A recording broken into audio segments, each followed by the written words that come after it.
तो सबसे पहले आज हम सीखेंगे किसी भी एम्प्लॉय का एक डीए, एचआरए, अदर अलाउ जो भी एक एम्प्लॉय के लिए मिलता है, तो कह सकते हैं कंपनी लेवल वर्क में जो भी यूज होता है, लाइक ऐसे डीए हो गया, एचआरए हो गया, पीएफ हो गया, एसआई हो गया, जो जो चीज़ें कंपनी अलाउ में यूज होती हैं वो सारी चीज़ें हम सीखने वाले हैं। हम क्या सीखने वाले हैं इसके अंदर सीखने वाले हैं बेसिक्स पे, कि एक व्यक्ति को बेसिक पे क्या मिलता है।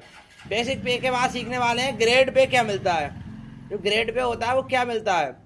हम सीखने वाले हैं कि डीए कितना होता है, एचआरए कितना होता है, अदर अलाउंस कितना होता है, ग्रॉस सैलरी कैसे होती है, पीएफ कैसे यूज किया जाता है, एसआई कैसे यूज किया जाता है, और उसके बाद फाइनल में नेट सैलरी ऑटो कैलकुलेट कैसे करें। तो इसके लिए हमने एक्सेल के अंदर हमने एक सीट बना के रखी है। उस सीट के अंदर हम आपको सिखाएंगे पॉइंट टू पॉइंट कि इन सारी चीज़ों को कैसे करते हैं। तो सारी चीज़ें आप पॉइंट टू पॉइंट आज सीखने वाले हैं। किसी को किसी भी प्रकार का कोई डाउट तो नहीं है यहाँ पे? तो स्टार्ट करें। तो सबसे पहले तो आपको कोई भी एक एम्प्लॉय का कोड ले लेना। ये विशेष ध्यान रखना है, जब भी आप कोई भी एम्प्लॉय की सीट बनाते हैं तो आपको एम्प्लॉय कोड ले लेना होता है। एम्प्लॉय कोड को मैंने आपको पहले ही बता रखा है। अगर आप यहाँ पर EMP1 लिखेंगे और यहाँ पर स्क्रॉल करेंगे तो वो ऑटोमेटिक आना शुरू हो जाएगा। लाइक ऐसे मैं लिख देता हूँ, कोई अल्फा का एम्प्लॉय है, alpha institute of technology AICT, alpha institute of computer technology लिख दिया मैंने, तो हाइपर लगा के 00 कर दिया। मान लीजिए अभी ये जो एम्प्लॉय है वो किसका है, अल्फा का, AICT इसका कोड है। तो ये 2 बार ड्रैग करेंगे तो आप देखेंगे सारी जगह पर 20 का 20 एम्प्लॉय के लिए क्या आ गया, तो AICT 20 हो गया यहाँ पे। अब AICT 20 हो गया तो आप इसको एक ही बार में ड्रैग कर सकते हैं, यहाँ पर डबल टैप करके कोई भी बना सकते हैं। किसी को कोई कंफ्यूजन? अब आ जाता है एम्प्लॉय का नेम। देखो सबसे पहले याद रखें, एम्प्लॉय कोड से ही व्यक्ति एम्प्लॉय को फाइंड करता है। विदाउट एम्प्लॉय कोड कोई नहीं फाइंड करेगा। जैसे मान लीजिए अमित 2 हो सकते हैं, रोहन 2 हो सकते हैं, सुमित 2 हो सकते हैं, बट क्या है एम्प्लॉय कोड सबका सेम नहीं होगा। जिसका होगा उसी को एम्प्लॉय कोड अलग दिया। इसलिए एम्प्लॉय कोड या स्टूडेंट कोड, स्टूडेंट आईडी मैंने पहले ही बताया था आपको, वो अलग अलग होती है। तो यहाँ पर आपको समझ में आई ये चीज, यहाँ पे कोई डाउट नहीं। तो यहाँ पर हम एम्प्लॉय नेम डाल देंगे 20। जैसे यहाँ पर 20 नेम हमने ऑलरेडी फिल कर रखे हैं, आपको 20 नेम डाल देने हैं। प्रत्येक एम्प्लॉय की बेसिक सैलरी, मतलब बेसिक पे का मतलब होता है जब आप ज्वाइनिंग होते हैं तो आपको बताया जाता है कि आपको 20,000 रुपये वेतन दिया जाएगा, 21,000 रुपये वेतन दिया जाएगा, 25,000 रुपये वेतन दिया जाएगा, 24,000 वेतन दिया जाएगा। तो वो आपका क्या होता है, बेसिक पे। तो बेसिक पे इसी को बोलते हैं कि आपको कितना दिया जाएगा। तो यहाँ पर अलग अलग एम्प्लॉय का अलग अलग बेसिक पे जो है हमने एंटर कर रखा है। आपको भी एंटर कर देना है। जान लाएगी यहाँ पर 20,000 है, ग्रेड पे इसका 5,000 है, ठीक है।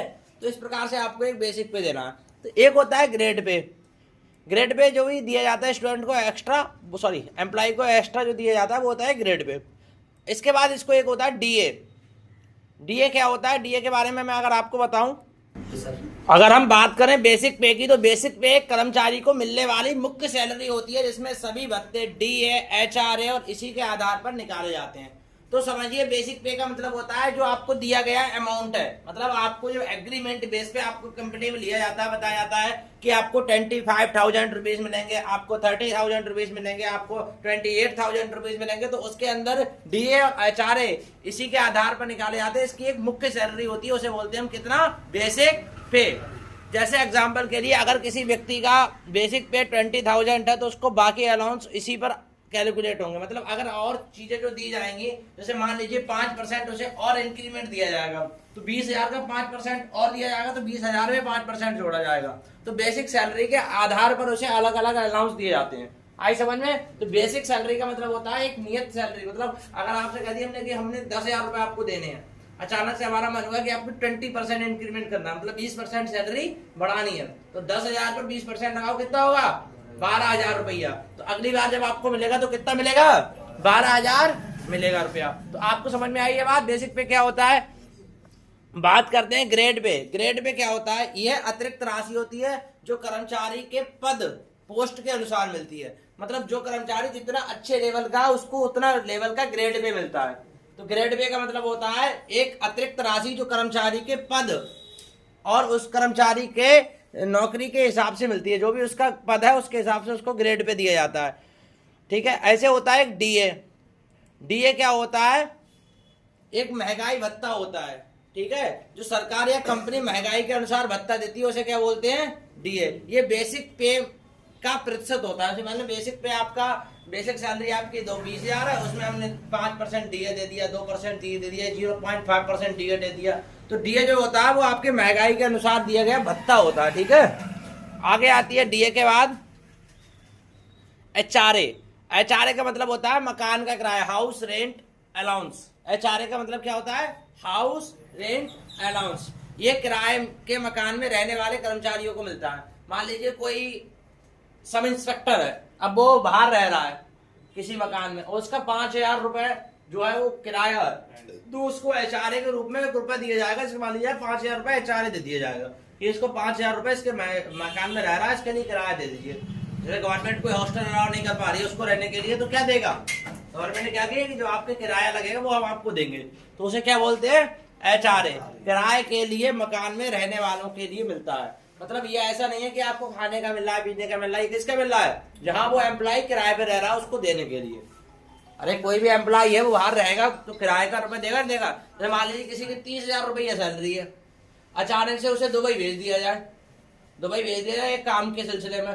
अब काम के सिलसिले में वहां भेज दिया, अब वो 20 दिन वहां रहा, 20 दिन वहां पर क्या करेगा? किराया देगा नहीं देगा रहने का? फ्लैट तो नहीं खरीदेगा ना। अब वो 20 दिन वहां रहा, वहां का किराया 1.5 लाख रुपए हो गया 20 दिन का। 30,000 सैलरी अगले आदमी की, 1.5 लाख रुपए किराया दे दिया, कितना कमाएगा? तो ऐसे में उसको एचआरए के रूप में एक अलग से रुपया दिया जाता है। तो क्या होता है? यहाँ पर किराए पे रह रहा है कर्मचारी, उसके लिए क्या दिया जाएगा? HRA, house rent allowance. ठीक है, समझ में आया? अभी इसको कैलकुलेट करके दिखाएंगे।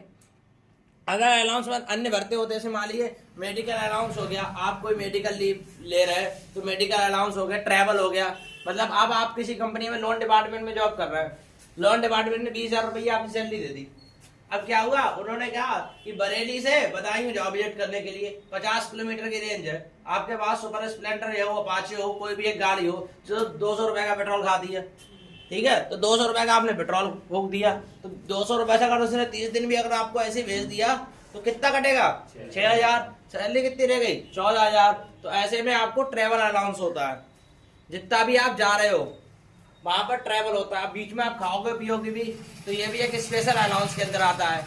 कुछ खाना पीना करना है तो स्पेशल अलाउंस। बोनस, बोनस का मतलब ये होता है आपको टारगेट दिया गया कि भैया आपने अगर 1 लाख रुपए तक के कस्टमर, मतलब 1 लाख वाले 10 कस्टमर कर दिए तो आपके लिए 10% इंक्रीमेंट होगा। आपने दे दी 20 कस्टमर तो आपको उन्होंने कहा अरे वाह इन्होंने तो बहुत बढ़िया काम किया, तो 20% दे दिया।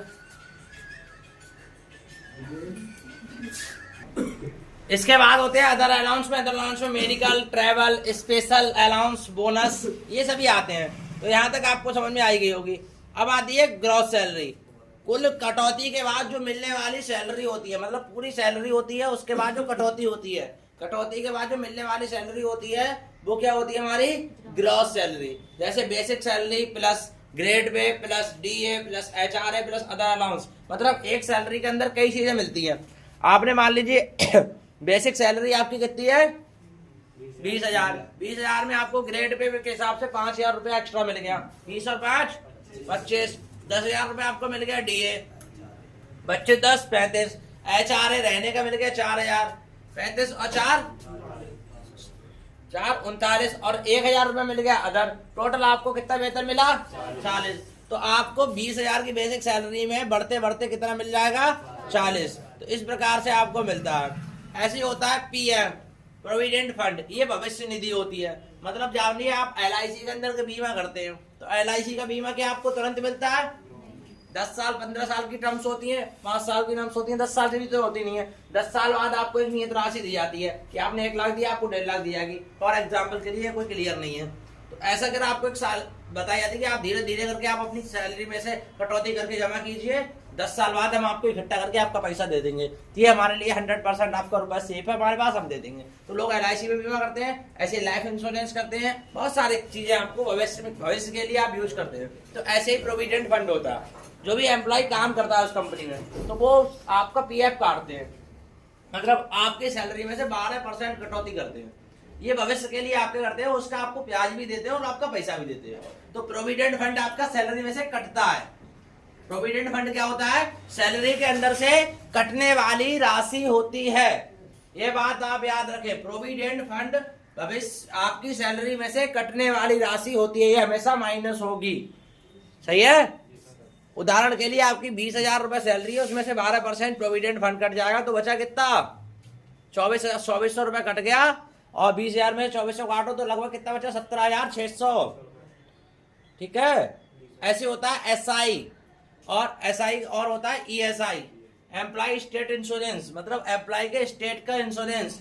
जो एम्प्लॉय होता है उसका एक स्टेट इंश्योरेंस होता है।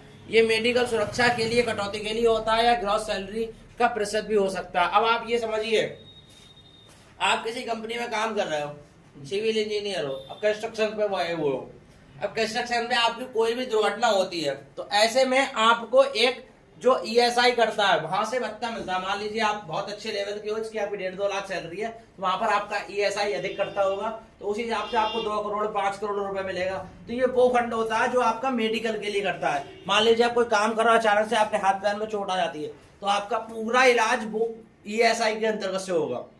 जो इंश्योरेंस कर रखा है एम्प्लॉय स्टेट इंश्योरेंस, उस एम्प्लॉय के स्टेट पर आधारित रहेगा, और उसी इंश्योरेंस से आपको क्या मिलेगा? भत्ता, पैसा मिलेगा। बात आई समझ में? कोई डाउट? यहाँ तक आपको इसलिए थ्योरेटिकल समझा रहा हूँ कि सीट के अंदर आपको कोई समस्या नहीं आनी चाहिए। सीट जब बनाओ तो आपको ये समझ में आनी चाहिए क्या काटना है, क्या जोड़ना है। क्या काटना है? पीएफ कटना है, जोड़ना है? कटना है। ईएसआई का एसआई कटना है, जुड़ना है? कटना है। नेट सैलरी का मतलब ये होता है अंतिम सैलरी, जो आपको हाथ में मिलने वाली है। क्या जुड़ा, क्या कटा, कुछ मतलब नहीं, जो मिला वो आपके हाथ में होती है नेट सैलरी। नेट सैलरी अंतिम सैलरी होती है। तो अगर आपको यहां तक समझ में आ गया हो, इनके कुछ ये फॉर्मूले होते हैं एक्सेल में। डीए का फॉर्मूला होता है कि कोई भी सैलरी होती है उसको मल्टीप्लाई कर दोगे, एचआरए में वही मल्टीप्लाई करोगे, ग्रॉस सैलरी में सबको जोड़ दोगे, पीएफ उसको माइनस कर दोगे, और एसआई भी माइनस कर दोगे, और नेट सैलरी उसकी निकाल दोगे। तो अब हम चलते हैं एक्सेल की शीट के अंदर और आपको आसानी से समझाने का प्रयास करते हैं कैसे होता है। तो सबसे पहले आपको एक एम्प्लॉय की शीट बना लेनी है। कैसी बनानी है मैं आपको एक कंप्लीट शीट दिखा देता हूँ। कुछ इस प्रकार से आपको कंप्लीट एक शीट बनानी है। उस शीट के अंदर डेटा कैसे जोड़ना है ये सारी चीज़ें आपको मैं समझाता हूँ। तो हम आ गए पहली शीट पे, जहाँ पे लिखा है एम्प्लॉय आईडी। एम्प्लॉय आईडी के बाद एम्प्लॉय नेम। बेसिक पे जो भी मैंने आपको भी समझाया था। ग्रेड पे जो एक्स्ट्रा अलाउंस होता है, मतलब उसकी सैलरी के आधार पे। डीए 0.5% उसको डीए मिल रहा है। कितना? 0.5% उसको डीए मिल रहा है।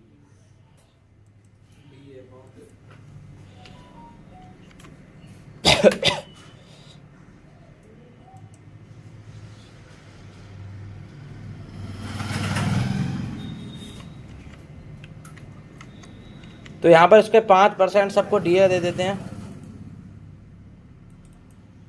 सही है। सबको 5% इसका डीए दे दिया।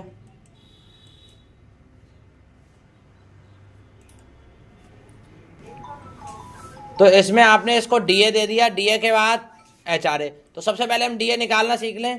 तो डीए निकालने के लिए हमें क्या करना पड़ता है? तो याद रहे आपको डीए निकालने के लिए सबसे पहले इक्वल का सिंबल यूज करना है, और इक्वल का सिंबल यूज करने के बाद बेसिक सैलरी को मल्टीप्लाई करा देना है। किससे? डीए से।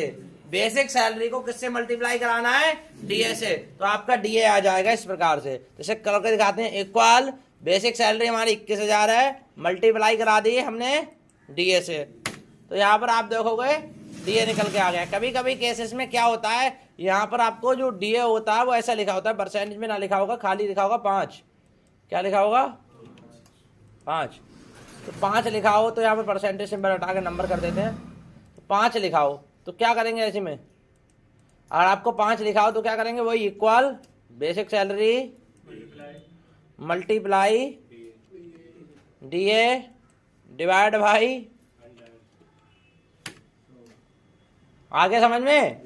परसेंट का सिंबल ना हो तो ऐसा कर देते हैं। बाय द वे हमारे में पहले से आप परसेंट जो है वो जोड़ देना है। ठीक है। आगे समझ में कहानी? कोई डाउट? जहां पर डीए निकाला है वहां पर ब्लैक कलर का कर्सर अगर बन जाए तो 2 बार टैप करेंगे। क्या करेंगे? 2 बार टैप और ये आ जाएगा। सभी के आ गए डीए। तो ये सब आपके डीए आ गए। इसके बाद निकालना होता है आपको एचआरए। एचआरए भी सेम होता है डीए की तरह। Basic salary multiply HRA. Basic salary multiply HRA निकाल लोगे? किसी को कोई डाउट?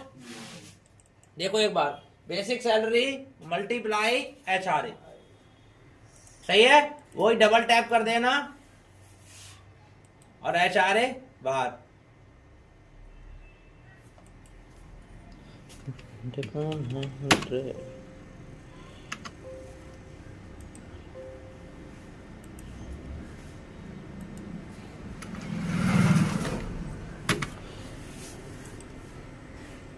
तो यहां पर सबका HRA निकल के आ गया। ऐसे ही आता है ग्रॉस सैलरी। ग्रॉस सैलरी का मतलब होता है कि आपकी जो ग्रॉस सैलरी है वो क्या है। इस बीच में हमने क्या जोड़ दिया? अदर अलाउंस जो मिलने वाला है 1000 रुपये सभी को एक बार में ही अदर अलाउंस हमने जो है वो दे दिया। अब ग्रॉस सैलरी के अंदर आपको क्या करना है? तो सबसे पहले तो आपको क्या लेनी है? Basic salary equal basic salary plus DA। ये देखो D3 में क्या है? DA है। देखो D3 के अंदर क्या है? DA है। DA हाँ सॉरी, हाँ सबसे पहले equal basic salary plus grade, जो ग्रेड पे 5000 एक्स्ट्रा मिला है वो, प्लस F3 के अंदर आपको क्या देखा है? DA। तो आपको DA जोड़ देना है, प्लस क्या करना है? DA प्लस क्या मिला है? HRA को प्लस कर देना है, और प्लस 1000 में क्या मिला है? Other allowance. तो इन सबको प्लस कर देना है, और प्लस करने के बाद जब एंटर मारेंगे तो इनकी ग्रॉस सैलरी जो 31,000 रुपया यहाँ पर बन के आ गई है, यानी सभी की अपनी अपनी ग्रॉस सैलरी आ गई है। तो यहाँ पर ग्रॉस सैलरी में किसी को कोई डाउट? आसानी से निकाल सकते हो। तो ये आपकी ग्रॉस सैलरी होगी। अब आती है बात PF की। तो सभी को PF दिया जाता है 12%। तो यहाँ पर 0.12 का मतलब होता है 12%। 100 में से ये परसेंट ना लगा के ऐसा कर रहे हैं। तो यहाँ पर आप 12 लगा के अगर प्रतिशत का सिंबल लगा देते हो तो समस्या खत्म हो जाती है। सही है? सबका क्या होगा? 12%। 12% सबका क्या कर दिया हमने? PF। तो इन्होंने PF किससे निकाला है? किससे निकाला है? ग्रॉस सैलरी से। तो इक्वल ग्रॉस सैलरी से नहीं निकाला है, नेट सैलरी से PF कटा है। उस दिन क्या, उस टाइम क्या बताया था? जो आपकी स्टार्टिंग में सैलरी होगी उसी से PF कटेगा। तो एक basic salary equal basic salary multiply जहां पर आपका PF लगा है उससे मल्टीप्लाई कर देंगे और इनका जो है वो PF निकल के आ जाएगा। ठीक है? अगर 20,000 सैलरी है तो 20,000 का 12% कितना हो गया? 10,000 का 1200 और 20,000 का 2400। तो देखिए यहाँ पर 2400 इनका PF जो है वो बाहर हो चुका है। ठीक है? किसी को कोई डाउट? निकाल लोगे? अब आता है SI। सेम एज होता है SI। तो यहाँ पर 0.75% SI है, तो इनका SI कट रहा है। तो SI देखिए यहाँ पर वही काम किया गया SI के लिए इक्वल। अब J3 का मतलब होता है आपकी ग्रॉस सैलरी से SI कट रहा है। SI कहां से कट रहा है? ग्रॉस सैलरी से, जो 31,000 रुपया की सैलरी आई है। तो equal gross salary multiply SI। तो ग्रॉस सैलरी से उन्होंने क्या काट दिया? SI को। तो SI इनका कट गया यहाँ पे। तो SI कितना आ गया? 232 रुपए का इनका जो बीमा हुआ है इसी काम का हुआ है। ठीक है? इनका जो बीमा, इन सबका बीमा काट दिया। अब आती है नेट सैलरी। तो नेट सैलरी कैसे निकलती है ये भी देख लो। तो नेट सैलरी निकालने के लिए आपको इक्वल, अब J3 का मतलब क्या हुआ? Gross salary. Gross salary J3 का मतलब क्या है? ये J है, ये देखो ग्रॉस सैलरी। तो equal gross salary minus PF काट देना है, माइनस SI काट देना है। और जो व्यक्ति को मिल रहा है वो नेट अमाउंट कितना मिल रहा है? 28,367 रुपया। तो ऐसे करके आपको इनकी फाइनल सैलरी निकाल देनी है। तो किसी बच्चे को किसी प्रकार का कोई डाउट? यहाँ तक सारी चीजें समझ में आ गई? क्या कटना है, क्या जुड़ना है? कोई डाउट हो तो बताओ। बकाया ये आपकी कंप्लीट शीट रही जो आपको यहाँ पर दिख रही है। ये आपकी कंप्लीट शीट है। कंप्लीट शीट में अलग कंप्लीट डेटा। अगर आपको किसी भी प्रकार के कोई फॉर्मूला में डाउट है, कोई भी डाउट है, तो आप बेझिझक पूछ सकते हैं। बकाया सब समझ में आया? धन्यवाद।